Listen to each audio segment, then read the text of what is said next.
Assalamualaikum warahmatullahi wabarakatuh. Saya Wulandari dengan NIM 2025201001, Prodi Teknik Lingkungan, Universitas Nahdlatul Ulama Sumatera Barat. Dalam mata kuliah Analisis Pemantauan Kualitas Udara dengan materi pemantauan kualitas udara yang sesuai standar Indonesia.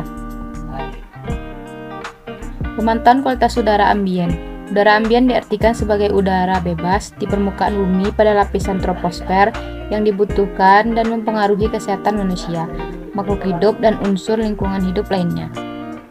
Udara merupakan salah satu sumber daya alam non-hayati yang di dalam ekosistem mempunyai hubungan timbal balik dengan makhluk hidup, baik itu manusia, hewan, tumbuhan, maupun mikroba. Seluruh makhluk hidup termasuk manusia memerlukan udara yang bersih dan sehat dan tidak terganggu oleh pencemaran yang tidak membuat nyaman. Indeks Standar Pencemaran Udara (ISPU). ISPU merupakan angka tanpa satuan digunakan untuk menggambarkan kondisi mutu udara ambien di lokasi tertentu dan didasarkan pada dampak terhadap kesehatan manusia, nilai estetika, dan makhluk hidup lainnya.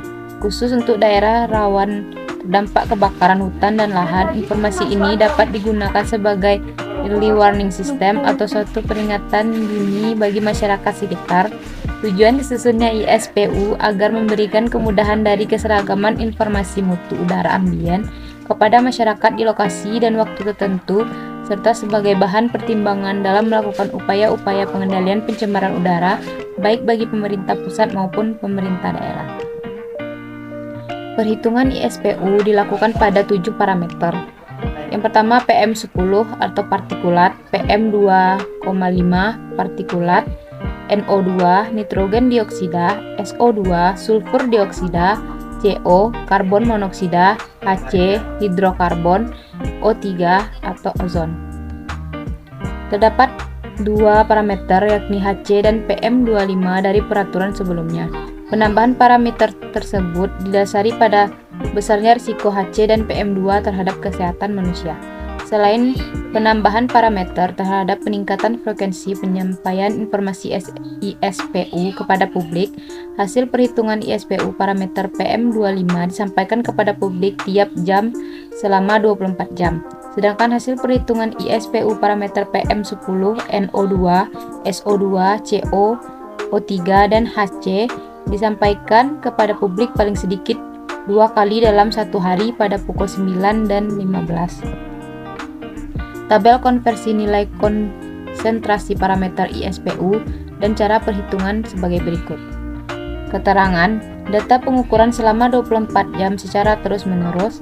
Hasil perhitungan ISPU parameter partikulat PM25 disampaikan tiap jam selama 24 jam. Hasil perhitungan ISPU parameter partikulat PM10, sulfur dioksida, SO2, karbon monoksida CO, ozon O3, nitrogen dioksida NO2, dan hidrokarbon HC. Diambil nilai ISPU parameter tertinggi dan paling sedikit disampaikan setiap jam 00 dan jam 15.00. Persamaan matematika perhitungan ISPU. I sama dengan IA kurang IB per XA kurang XB dalam kurung XX kurang XB tambah IB, di mana I sama dengan ISPU terhitung, IA ISPU batas atas, IB ISPU batas bawah, XA konsentrasi ambien batas atas, XB konsentrasi ambien batas bawah, XX konsentrasi ambien nyata hasil pengukuran. Kategori Indeks Standar Pencemaran Udara. Rentang 1-50, kategori baik. Tingkat mutu udara yang sangat baik, tidak memberikan efek negatif terhadap manusia, hewan, dan tumbuhan. Rentang waktu 51-100, kategori sedang. Tingkat mutu udara masih dapat diterima pada kesehatan manusia, hewan, dan tumbuhan. Rentang 101-200, kategori tidak sehat, tingkat mutu udara yang bersifat merugikan pada manusia, hewan, dan tumbuhan. Rentang 201-300, kategori sangat tidak sehat, tingkat mutu udara yang dapat meningkatkan risiko kesehatan pada sejumlah segmen populasi yang terpapar. Rentang 301+ kategori berbahaya, tingkat mutu udara yang dapat merugikan kesehatan serius pada populasi yang perlu penanganan cepat. Baiklah, sekian hasil presentasi saya. Terima kasih. Jika ada salah, mohon maaf. Saya sudahi dengan wallahu muwaffiq ila aqwamit thoriq. Assalamualaikum warahmatullahi wabarakatuh.